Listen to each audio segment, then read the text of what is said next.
Hello friends, welcome to my channel Sushant Chesswise. Today we are at the next topic and we are going to look at a game study, and it is about a king which is caught in the center. Let's get to the game quickly and see what happens. The opening is a bit unusual. White starts with the move c4, so called the English opening. Black goes f6, knight c3, e6. Black intends to play the move d5. Hence e6 first. White goes e4.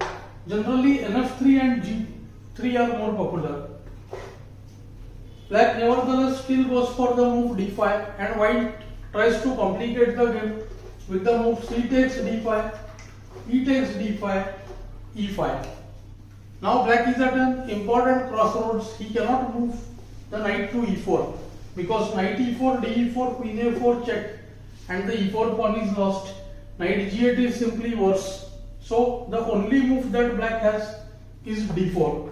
This requires bit of calculation though. After ef, dc, f into g7, it looks like bg7 is forced, but bc3 and white becomes a pawn up.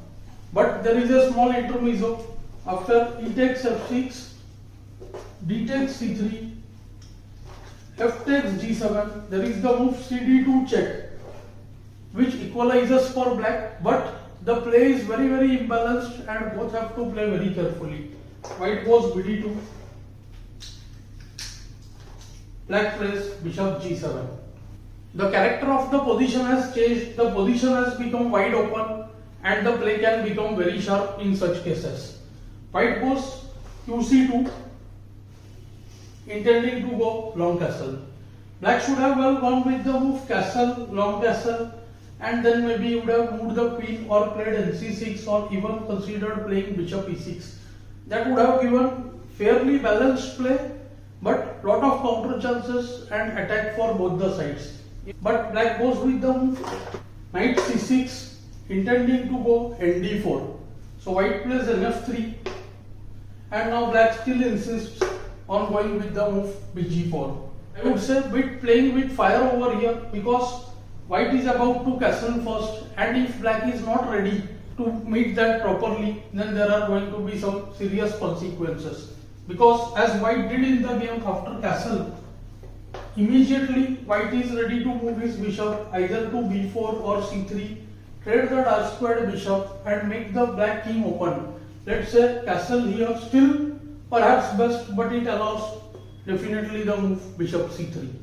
Black goes for the very risky move bishop takes f3, g takes f3, and knight d4. Already we can say black has entered a very risky path and white should look to exploit, because white is the one with 3 developments, one more than black, plus the move is white's. So 2 extra developments, and white should look for some combination, I feel, which is what white did in the game. Let's look at some candidate moves here. There is the very obvious queen e4 check, there is re1 check, and there is queen a4 check. Rook e1 is slightly mistaken because it allows the knight to retreat to e6. Black might get chance to escape by castle. White decided to go for the move queen e4 check. Very obvious, queen a4 allows c6. So queen e4 check, and this time he has precise concrete calculation. There are 3 lines in all. King f8 is there, queen e7 is there, and knight e6 is there. Let us check them one by one. After king f8, bb4 check, kg8, white has the very strong rook g1, pinning the bishop, and we see that the d4 knight is in serious trouble. There is no way to stop rook d4. Some lines can even allow the move rook g7 followed by rook d4 or qd4 check. So this position is winning for white. After ne6 also, white finishes the game nicely with bb5 check, c6, bishop c6, bc, and queen c6 check. It's game over. King has to go to f8 because qd7 allows queen a8, and after both kf8 or e7, there is bb4 check, and the queen on d8 is lost. Typical scenario with the king in the center.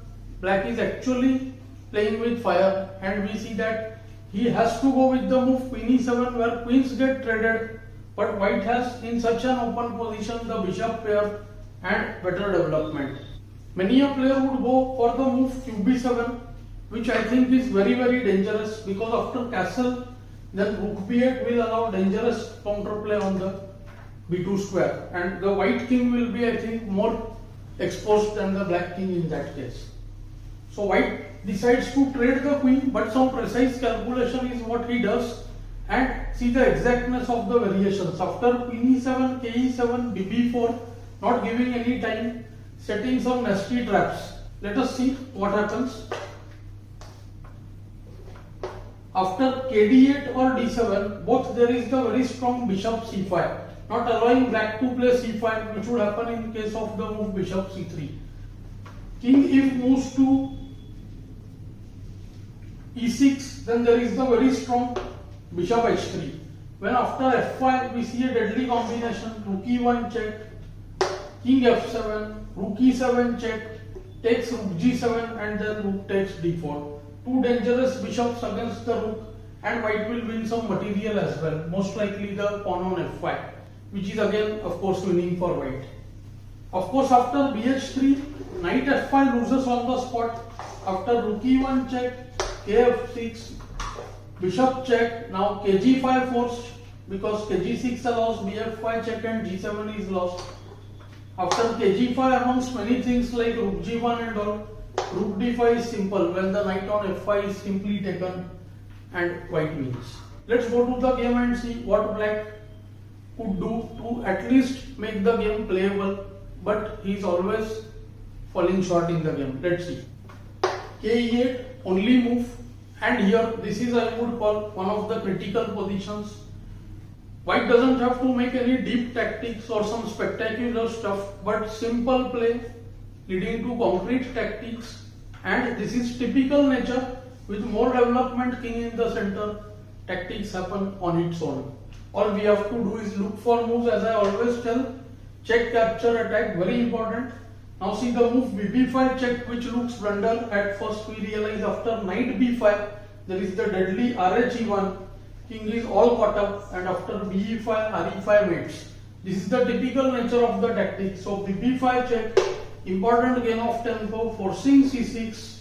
Now rhe1 check, forcing knight e6, and now comes bishop c4. See, within couple of moves the game has changed its character. This is what a weaker player would say. But it has not happened in just last two moves. If you see last 5-6 moves, from the point where queen e4 check was there, from there itself black position started collapsing. This is game over now. Black still fights hard. He plays the move rook d8, trying to trade pieces, and this I would call one of the critical moments of the game, where white plays some superb stuff, simple stuff. He trades one advantage for the other. Many a player would not like to give up his bishop pair, but here white does it readily and he calculates a bit deep. Let's see some moves. Bishop e6, rook d1, kd1 necessary in order to get e6. But after fe, rook e6 check, it looks like the rook can be attacked and b2 hangs. But white sees further. Let's see. Bishop e6, rook d1, kd1, f takes c6, rook takes c6 check, king f7 of course allows rook e7 check followed by rook b7, and now white should play the best move. He should not allow the move rook e8 trading of rooks. He goes for the very strong rook e7. One tactical move after the other we must notice, and this is the subtlety of master play. Positional moves are always backed by small little tactics. Like for instance here, bishop f8, rook takes b7, thus the rook supports the bishop, threatens rook b8 check. So king c8, now again rook takes a7, if bishop b4 then rook a8 check wins the rook. Again comes king b8, and there white simply has the move rook a4. The bishop is defended and the game is won. So the move bishop f8 fails. Black tries bishop b2, rook takes b7, and bishop d4. Guarding the pawn on a7, rook b8 check gives nothing. The bishop guards the h8 rook.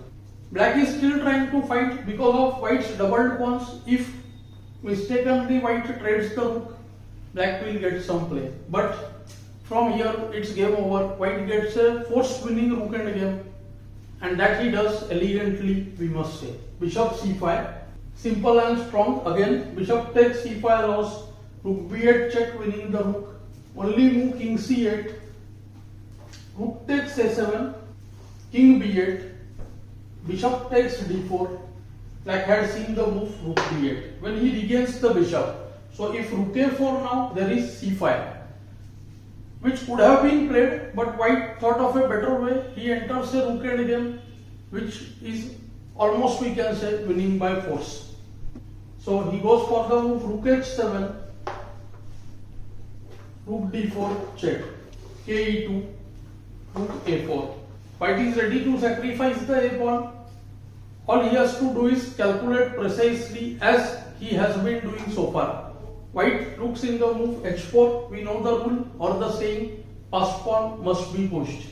h4, rook a2 check, king e3, rook a3 check, king f4. The king can hide behind his own pawns. So h4, rook a2 check, ke3. Black has just two ways to deal with the h pawn. Either the rook goes behind the passed pawn, or the black king needs to reach the g8 square. That is the only way to hold the game. In the game, black chose the move rook c8. Let's see after rook a1 how the game would continue. There would be h5, h6, c5, kd3. The king is heading to c4. It will take the c5 pawn, go to g7, and white will win the game. So rook h4, cutting that off. And now white uses another small tactic, f4, decoying or forcing the black rook away. Rook f4, rook g7, rook h4, h7. And as we have discussed several times in my shorts also, and in many rook endgame positions also, this is called the absolute control of rook on the 7th rank, which doesn't disappoint white here as well. So white wins very easily. Black tries kc8, h5, kd8, h6, ke8, and now the rook goes to b7. After the move rook a1 here, white has h7. When after rook h1, h8 queens, rook h8, rook b8 check, and the rook on h8 is lost, where white wins. After king f8, there comes h7. It's time to resign. Black played the move rook a3 check, king f4, and he decides to resign here, because after rook a4 check, king just goes to g3. Rook cannot come behind the passer. White wins very easily. So here we saw many tactical and positional factors which influenced the game. Firstly, the black king was caught in the center. White used tactics. Black defended well. White surrendered his bishop pair to gain the pawn and got an active rook which invaded the 7th rank. I hope you will find the lesson useful and instructive. Thanks for your time.